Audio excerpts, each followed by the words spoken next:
देखो बच्चों, आज हम गतिमान आवेश एवं चुंबकीय क्षेत्र की इंटरमीडिएट ट्वेल्थ की फिजिक्स टॉपिक है, ठीक है। उसमें आगे के पार्ट को पढ़ेंगे। इससे पहले आपको जो सब पढ़ाया जा चुका है, ठीक है। टोराइड के कारण उत्पन्न चुंबकीय क्षेत्र, उसका टॉपिक ये है। अब देखो टोराइड क्या होती है। टोराइड मैंने आपको बताया कि एक लंबी प्रणालिका, मैंने बताई थी आपको, ये लंबी प्रणालिका होती है। पहले टोराइड क्या है वो समझा दें, ठीक है। ये लंबी प्रणालिका है, क्लियर, ठीक। अब देखो, लंबी प्रणालिका पर जब बनाई जाती है तो इस पे ऐसे तार लपेट दिया जाता है, ऐसे लपेटा जाता है ना, ये लंबी प्रणालिका होगी, ठीक। इसी लंबी प्रणालिका को जब घुमा दिया जाता है ऐसे, देखो टोराइड क्या होता है, जब इसी लंबी प्रणालिका को ऐसे घुमा दिया जाता है, थोड़ा सा जगह लेके बनाए,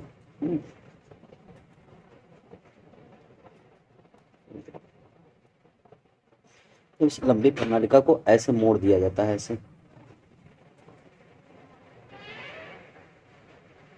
ऐसे, ठीक। ये क्या किया जाता है, मोड़ दिया जाता है, ठीक है। तो इस तरीके से ये होती है आपकी टोराइड, ठीक है। देखो ये हो गया आपका, और इसके बाहरी भाग में एक और ऐसे बना लो, ऐसे,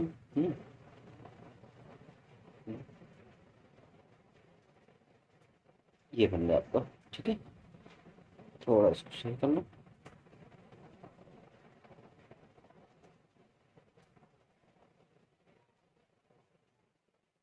ये बन गया, ठीक।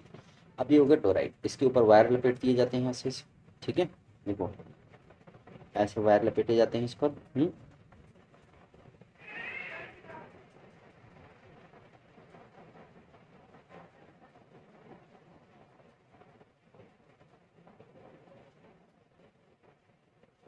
ऐसे इस पर वायर लपेट दिए गए,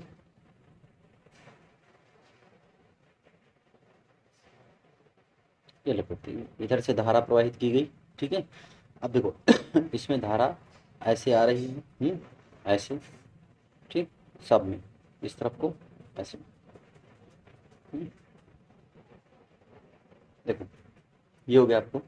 आपको इस टोराइड के कारण उत्पन्न चुंबकीय क्षेत्र ज्ञात करना है, तो आपको मैं 3 पॉइंट लेता हूँ, ठीक है। पहला पॉइंट यहाँ पे लेते हैं, इसके अंदर भीतरी भाग में टोराइड के पी। एक पॉइंट लेता हूँ इसके बीच में कहीं पे, मान लिया इसको मैंने मान लिया क्यू, है ना, क्या मान लिया, क्यू। और एक मान लिया कहीं बाहर, इसको कह रहे एस, ठीक। 3 जगह पर तो लिखेंगे, माना एक टोराइड है जिसकी त्रिज्या कितनी है, कैपिटल स्मॉल आर है, जिसकी त्रिज्या कितनी है, स्मॉल आर है, यहाँ से लेकर और यहाँ तक की डिस्टेंस जो है वो स्मॉल आर है, ठीक है। कितनी है, स्मॉल आर है। तथा फेरों की कुल संख्या कितनी है, कैपिटल एन। यदि प्रत्येक आंख लंबाई में फेरों की संख्या स्मॉल एन है तथा प्रत्येक फेरे में धारा कितनी हो, आई हो, तो एम्पियर का पर्वतीय नियम लगाओ। सबसे पहले मैं ज्ञात ज्ञात करूंगा, ठीक है। सबसे पहले किसी बिंदु पर, ठीक। अब देखो सबसे पहले मैं भीतरी बिंदु पर ज्ञात करूंगा, ठीक है। क्या करूंगा, भीतरी बिंदु पर ज्ञात करूंगा, बिंदु एम पर, बिंदु पी पर, सबसे पहले बिंदु पी पर लगाऊंगा, सबसे भीतरी, ठीक है। देखो ये वाला टप ऊपर हटा देता हूँ, ये वाला बिंदु हटा देता हूँ, इसका कोई काम नहीं है यहाँ पे, हम्म, ये हट गया, हम्म। अब देखो यहाँ पे लिखूंगा, सबसे पहले लिखूंगा बिंदु पी पर, इस पर लिखूंगा, बिंदु पी पर लगाऊंगा। देखो बिंदु पी पर जब एम्पियर का पर्पथीय नियम लगाएंगे तो बिंदु पी पर क्या लगाएंगे, ऐसे एक एम्पियर लूप खींचेंगे, ये रहा एम्पियर लूप, ठीक। तो एम्पियर लूप में क्या है, एम्पियर की पर्पथीय नियम से लगाओ यहाँ पे, एम्पियर के परिपथीय नियम से, ठीक है,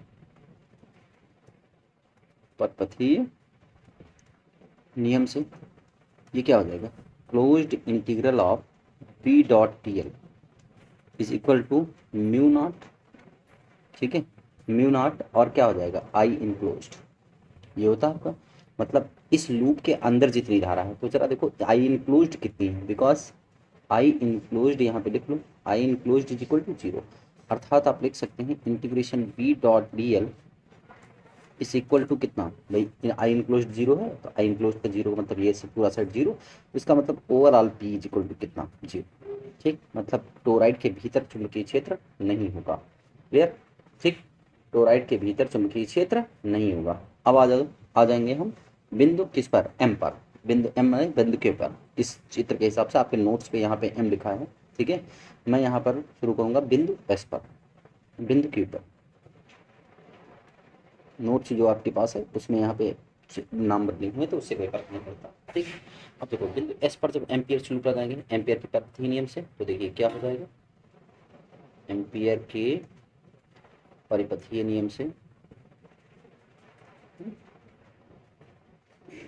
एम्पियर के परिपथीय नियम से क्या हो जाएगा, closed integral all P dot D L, ठीक है, और म्यू नॉट आई इनक्लोज्ड, तो आई इनक्लोज्ड कितना होगा इस पे ध्यान दें, क्योंकि आई इनक्लोज्ड जो है, देखो आई इनक्लोज्ड अगर मैं बात करूं, ठीक है, एम, ठीक है, एम ने शायद एस पे, सॉरी ये वाला टाइप एस पर है, बाहर की ओर ये वाले पॉइंट की बात करूँ, तो यहाँ से एम्पियर स्लूप खींचेंगे ऐसे, यहाँ पे एस पे निकालेंगे तो ऐसे एम्पियर स्लूप खींचेंगे। अब इसमें पूरी पूरी धारा देखो कौन कौन सी, देखो ये एम्पियर स्लूप के अंदर धारा, भाई देखो एक धारा बाहर क्यों निकल रही है, इस जगह पर देखो यहाँ पे निकल रही है और यहाँ पे क्या कर रही है, इंटर कर रही है, तो हमेशा एक तरफ की धारा धनात्मक होती है, दूसरी तरफ की ऋणात्मक होती है, ये पहले टॉपिक में पढ़ाया जा चुका है, दोनों का मैग्नीट्यूड बराबर है, मैग्नीट्यूड बराबर है ना, तो यहाँ पर लिखेंगे आई इनक्लोज्ड जो है हो जाएगी वो I1, अगर I1 धनात्मक है I2 क्या हो जाएगी, ऋणात्मक हो जाएगी, है ना, I1 की I2 क्या हो जाएगी, ऋणात्मक। अब चूंकि I1 बराबर क्या है I2, भाई एक ही धारा तो बह रही है पूरे तार में, तो यहाँ से जो धारा प्रवेश कर रही है वही निकल रही है, तो इसका मतलब ये दोनों हो जाएगा I1 और माइनस I1 कर लो इसको, I1 से I1 कैंसिल, मतलब बराबर में कितना, ये समझे। तो कुल मिला के कहने का मतलब ये हुआ, यहाँ पे मैं ये लिख सकता हूँ कि integration B dot D L फिर से आपका क्या हो जाएगा, integration B dot D L जो है तो फिर से आपका म्यू नॉट और इंटू कितना हो जाएगा, जीरो, ओवरऑल पी फिर से हो जाएगा जीरो, मतलब टोराइड के बाहर भी कोई चुंबकीय क्षेत्र नहीं होता।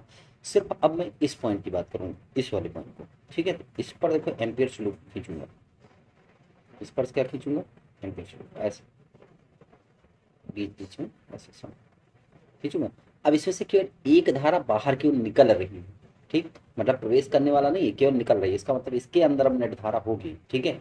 तो बिंदु क्यू की बात करते हैं, कहाँ बात करते हैं, बिंदु क्यू पर। अब मैं अगर बिंदु क्यू की बात करूं तो क्या हो जाएगा बिंदु क्यू पर, चलिए देखिए, बिंदु क्यू की बात करता हूँ,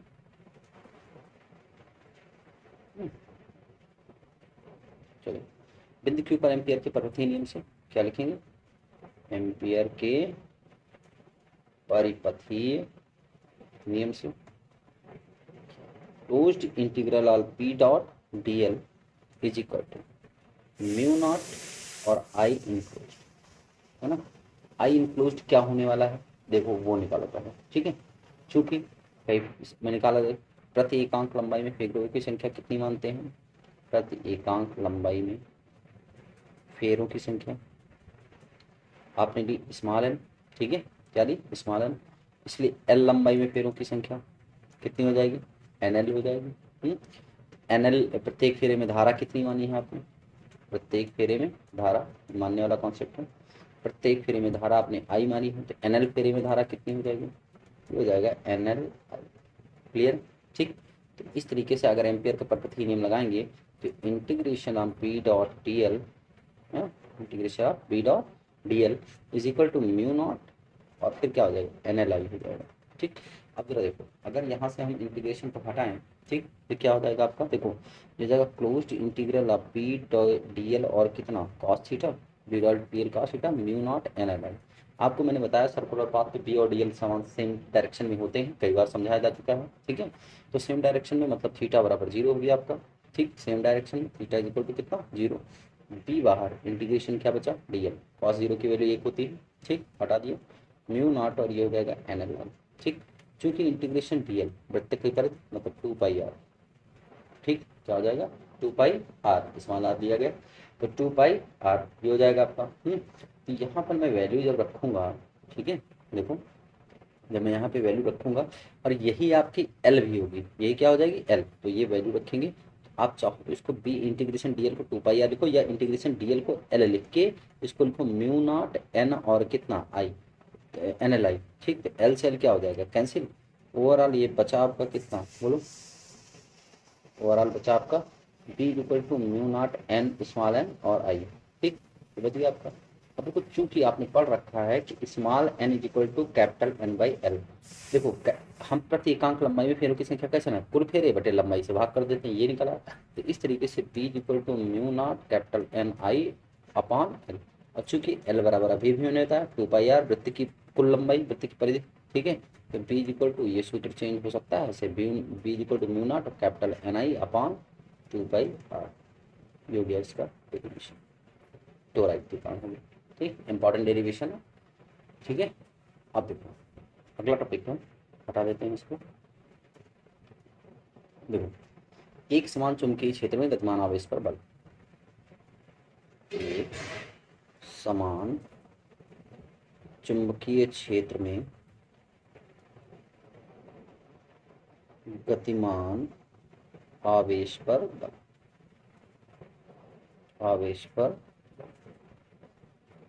चलो भाई शुरू करते हैं। देखो जब कोई आवेशित कण, जब कोई आवेशित कण किसी ऐसे स्थान पर गति करता है जहां पर चुंबकीय क्षेत्र एक समान रूप से हो, मतलब जैसे कोई मैग्नेटिक फील्ड है ऐसे, ऐसे ये मान लो एक कांस्टेंट मैग्नेटिक फील्ड। जब कोई कण किसी ऐसे स्थान पर, इस स्थान में कोई कण गति करता है तो इस पर एक बल कार्य करने लगता है, जिस बल को हम कहते हैं चुंबकीय बल, और इस चुंबकीय बल का मान होता है F M is equal to, F magnetic कहते हैं इसको, क्यू और विद इन ब्रैकेट क्या होता है बी क्रॉस बी। मतलब अगर मैं चाहूँ तो इसको लिख सकता हूँ F M is equal to Q V B sine theta, क्योंकि A cross B A B sine theta होता है, वैसे बी क्रॉस बी क्या हो जाएगा वी बी साइन थीटा। जहाँ थीटा जो है वो वी और बी के बीच का कोण, क्या लिखेंगे, जहाँ थीटा वी व कैपिटल बी के बीच का कोण, मतलब वेलोसिटी वेग, कण के वेग और बी के बीच का कोण, ठीक, समझ में आया कि नहीं है, ठीक है। तो इस पर कंडीशन में लगाऊं, कंडीशन देखो, कंडीशन नंबर 1 है, पहली कंडीशन, ठीक। कंडीशन लगाने के लिए आपको क्या करना होगा, देखो जब कण थीटा बराबर, यदि थीटा बराबर क्या हो 0, यदि थीटा बराबर क्या हो 0 डिग्री, 0 डिग्री का तात्पर्य ये हुआ कि जैसे मान लो मैग्नेटिक फील्ड है ना, और यहाँ से कोई चार्ज इसी डायरेक्शन में मूव कर रहा है, तो वी और बी के बीच का कोण कितना होगा 0, थीटा बराबर कितना हो जाएगा 0 डिग्री। तो इसका मतलब ये हो जाएगा, तब F M is equal to formula बनेगा Q V B sine 0, sine 0 का मान 1 होता है, अर्थात इस पर कोई फोर्स नहीं लगेगा, अर्थात कोई कण जो है, स्टेटमेंट लिखेंगे, अतः कोई कण अगर चुंबकीय क्षेत्र के समांतर गति करता है तो उस पर किसी भी प्रकार का बल नहीं लगेगा, ठीक है। कंडीशन नंबर 2 पे आ जाते हैं। देखो कंडीशन नंबर 2, यदि थीटा बराबर कितना हो 90 डिग्री, मतलब ये कि कोई मैग्नेटिक फील्ड ऐसे दी गई है आपको, और कोई चार्ज इधर से प्रवेश करता हुआ वेलोसिटी से, देखो मैग्नेटिक फील्ड ये वेलोसिटी ये, इसके बीच का कोण कितना 90 डिग्री। तो F M is equal to ये हो जाएगा क्यू वी बी और 90 डिग्री, और साइन 90 का मान मैक्सिमम होता है, मतलब एफ एम जो है वो मैक्सिमम हो जाएगा और इसका मान होगा क्यू वी। समझ में आएगी नहीं है, ठीक। ऐसे प्रति समांतर के लिए 180 के लिए भी 0 होगा, उल्टा कर लो 180 बराबर 0 हो जाएगा, समझ में आया कि नहीं है, ठीक। अगला टॉपिक देखिए, नेक्स्ट अगला टॉपिक है आपके पास, इसको देखो, एक समान चुंबकीय क्षेत्र में आवेशित कण की गति, ठीक है।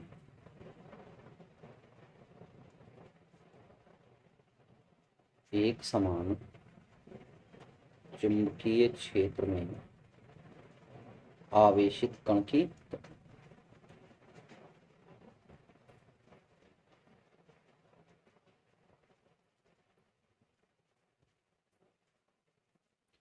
चलो देखो पहला केस, इसमें केस नंबर फर्स्ट, पहला केस क्या कहता है, जब कण समांतर तथा प्रति समांतर प्रवेश करे, जब कण समांतर अथवा प्रति समांतर प्रवेश करे, कैसा प्रवेश करे, समांतर अथवा प्रति समांतर प्रवेश करे, ठीक। पहली स्थिति देखो, मतलब ये हुआ कि अगर मान लो मैग्नेटिक फील्ड ऐसे दी गई है, ऐसा ये मैग्नेटिक फील्ड है ना, तो या तो कण इस तरफ से भी वेलोसिटी से प्रवेश करे और या तो इस तरफ से, ठीक है, इस तरफ से, मतलब थीटा बराबर या तो 0 डिग्री, थीटा बराबर या तो 0 डिग्री या 180 डिग्री, दो में से कोई एक नहीं, ठीक है। तो इस केस में एफ एम बराबर क्या हो जाएगा, अभी अभी मैंने बताया F M is equal to Q B B sine, चाहे 0 डिग्री रखिए चाहे 180 रखिए, दोनों केस में यहाँ पे एफ एम क्या हो जाएगा, समझ में आया कि नहीं है, एफ एम दोनों ही केस में क्या होगा 0। अतः इस स्थिति में, अतः इस स्थिति में कण पर कोई बल कार्य नहीं करेगा। ठीक, कोई बल कार्य नहीं करेगा। ठीक, second case, case number second, चलिए देखिए। अगर सेकंड केस की मैं बात करूं तो सेकंड केस क्या कहता है, देखो केस नंबर 2। ठीक है, जब कण चुंबकीय क्षेत्र के लंबवत प्रवेश करे।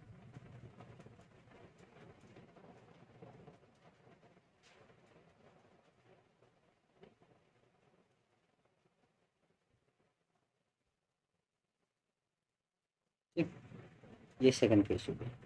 देखो, जब कण चुंबकीय क्षेत्र के लंबवत प्रवेश करता है तो कण पर कार्यरत चुंबकीय बल क्या हो जाएगा। ठीक है, इसको तो किस बात हैं।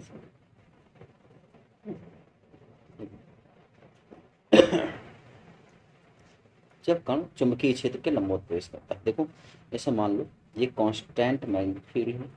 हम्म, ये आपकी कांस्टेंट ऐसे फील्ड है। यहाँ पर ये ऐसे कांस्टेंट मैग्नेटिक फील्ड है। ठीक, इसमें कोई कण जो है ये इस कागज के तल के लंबवत अंदर ये इधर v वेलोसिटी के साथ ऐसे प्रवेश करता है इसमें। क्योंकि कण जो है v वेलोसिटी के साथ, देखो ये इधर को पहुंचेगा तो फोर्स के कारण भाई मैग्नेटिक फोर्स इधर, मैग्नेटिक फील्ड अंदर की ओर है। ठीक है, आप FBI लगा के देख सकते हैं। ठीक है, फोर्स किधर की ओर लगेगा भाई, वेलोसिटी इधर है।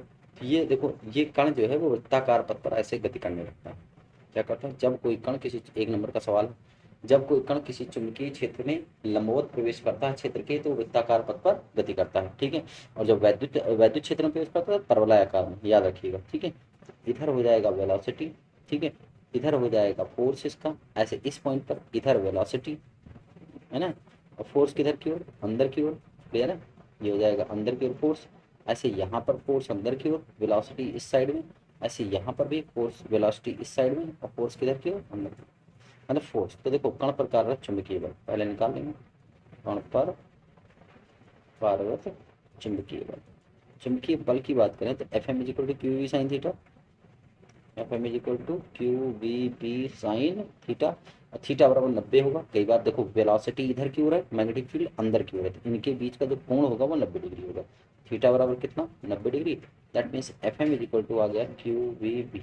ठीक है, ये आ गया आपका। अब देखो आगे स्टेटमेंट में लिखेंगे, अगर ये वृत्ताकार पथ पर घूम रहा है, थोड़ा सा ध्यान देंगे, अगर वृत्ताकार पथ पर घूम रहा है तो क्या केस होगा। ठीक है, चूंकि कण को वृत्ताकार पथ पर घूमने के लिए, वृत्ताकार पथ पर घूमने के लिए किसकी आवश्यकता होती है, अभिकेंद्र बल की। घूमने के लिए अभिकेंद्र बल की आवश्यकता होती है ना, अभिकेंद्र बल की आवश्यकता होती है।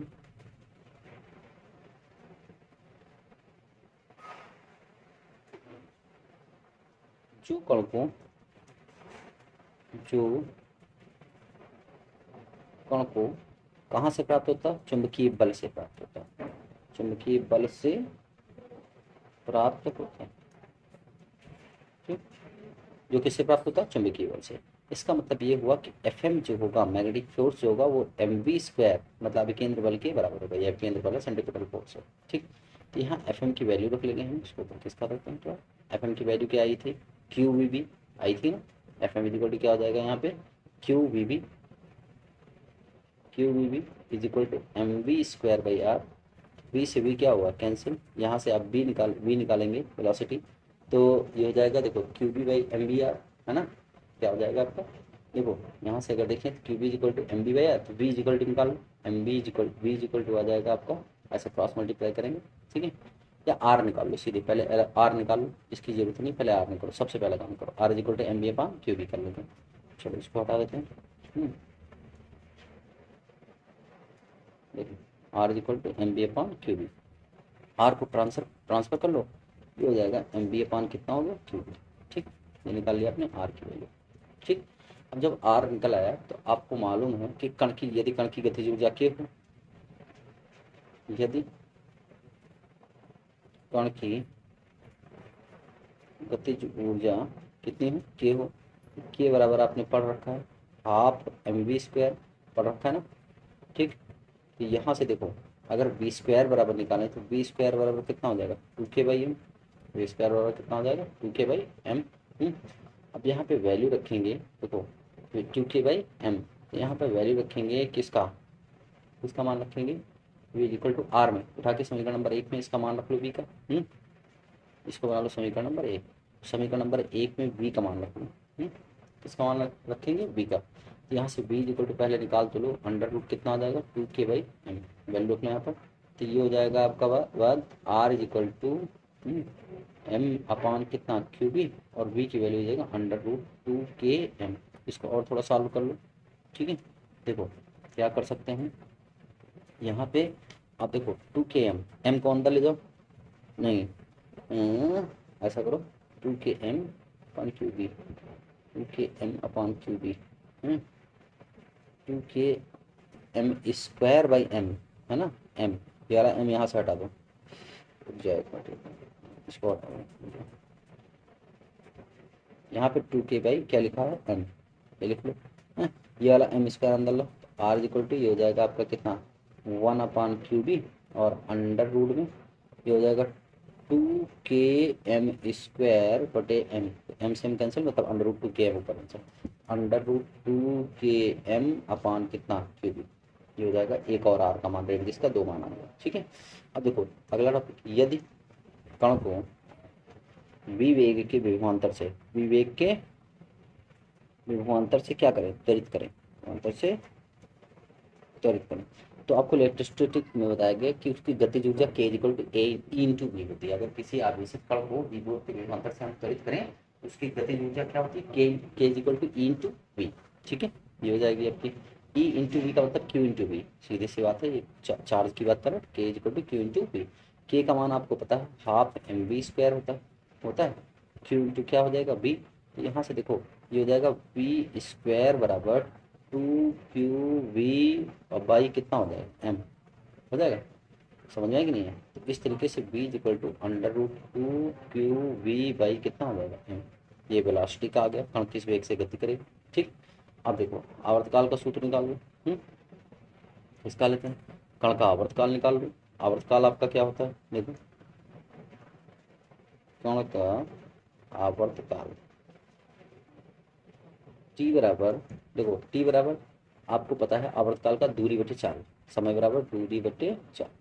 अब वृत्ताकार पथ पर अगर घूम रहा है कोई चीज, तो उसकी दूरी कितनी होती है 2πr, अब बटे चाल कितनी है v, सबकी वैल्यू रखो, t इक्वल टू 2π, है ना, 2πr, और वेलोसिटी देखो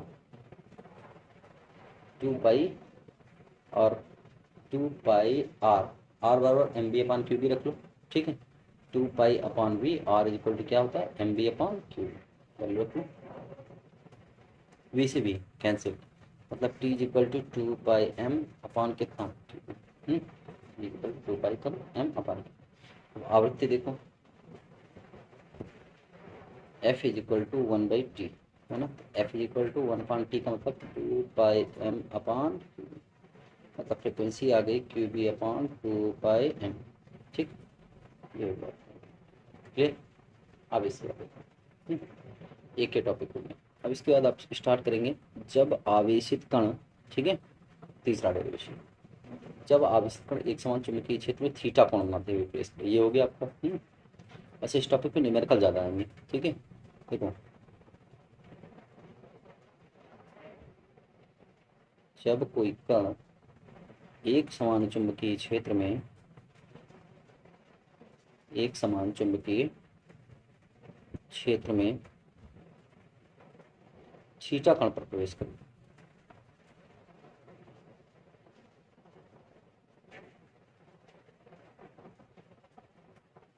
ठीक। देखो जैसे मान लो ये आपका मैग्नेटिक फील्ड है, समझो ये मैग्नेटिक फील्ड है।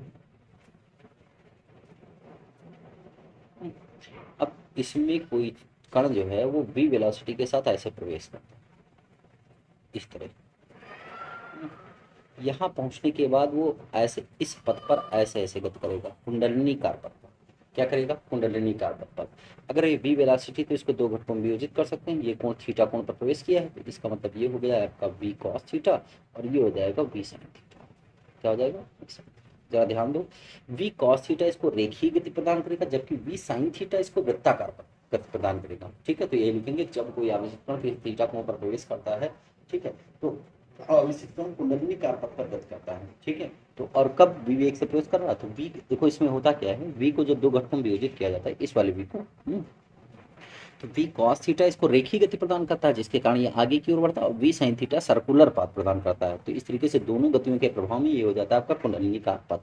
और कुंडलिनीकार पथ की त्रिज्या जो होती है वो क्या होती है, देखो कुंडलिनीकार पथ की त्रिज्या जो है उसमें कुछ खास परिवर्तन नहीं होता है, जो वृत्त की जो वृत्ताकार पथ था उसी में r इक्वल टू एम, वहाँ पे पूरा पूरा v था, यहाँ पर रेखीय गति कौन प्रदान कर रहा है, cos थीटा ना, तो ये हो जाएगा M V cos theta upon Q B, ये हो गया।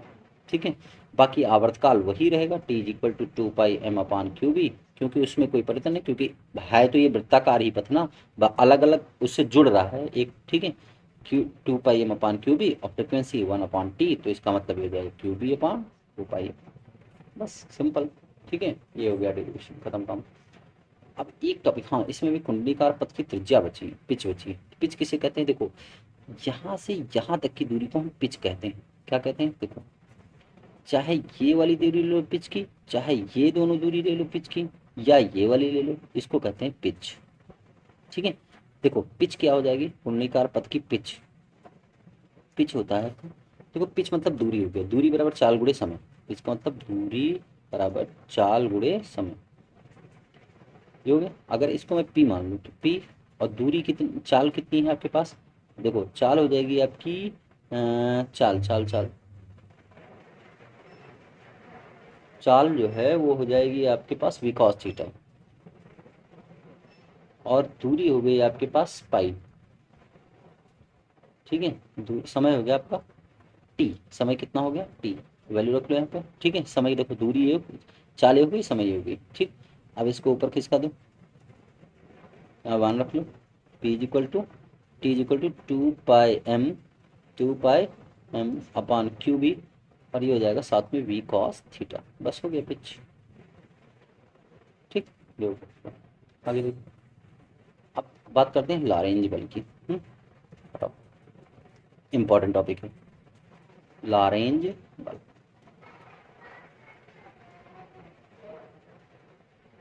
देखो लॉरेंज बल क्या होता है, जैसे मान लो कहीं एक समान चुंबकीय क्षेत्र ऐसे है, कागज का तल लंबवत अंदर की ओर, है ना, कहीं भी ऐसे एक समान चुंबकीय क्षेत्र है।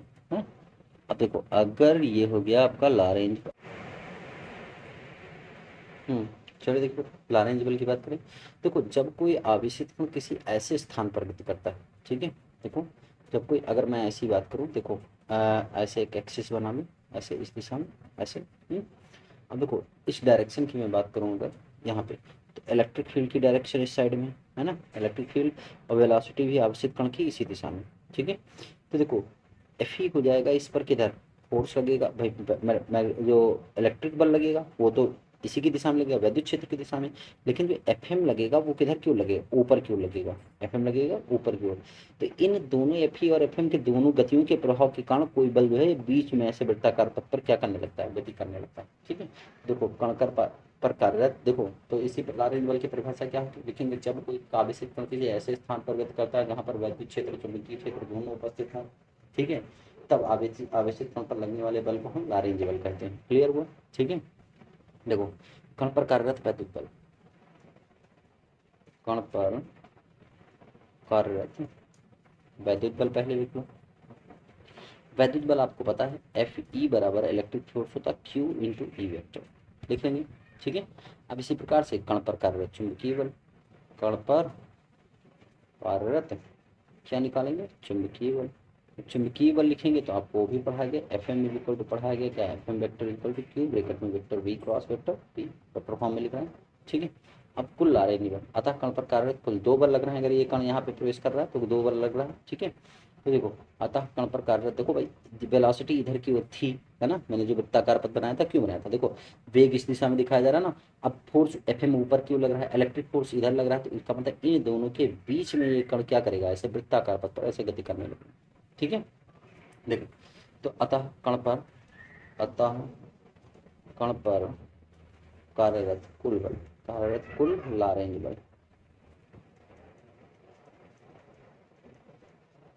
क्या हो जाएगा, F net is equal to F E plus कितना एफ एम, इसका देते हैं इसको यहाँ पे लिख लो, F E F M F E net is equal to निकलेगा एफ ई का मतलब क्यू इंटू ई वेक्टर और प्लस क्यू ब्रैकेट में V cross B vector cross B vector. अब देखो एफ नेट बराबर अगर निकालें तो क्यू बाहर हो जाएगा, बचेगा ई वेक्टर और प्लस ब्रैकेट में वी क्रॉस बी वेक्टर। ठीक, ये लारेंजिबल, ये होता है आपका लारेंजिबल। क्लियर, ठीक, ये होगा आपका। अब देखो आवेशित कण की गति का वर्णन, अभी तक मैंने एक बार आवेशित कण की गति का वर्णन किया था जब केवल आपका क्या उत्पन्न था, केवल चुंबकीय क्षेत्र था। अब बात करेंगे जब आवेशित कण की गति का वर्णन करेंगे जब दोनों उपस्थित हैं। ठीक है, बात समझे।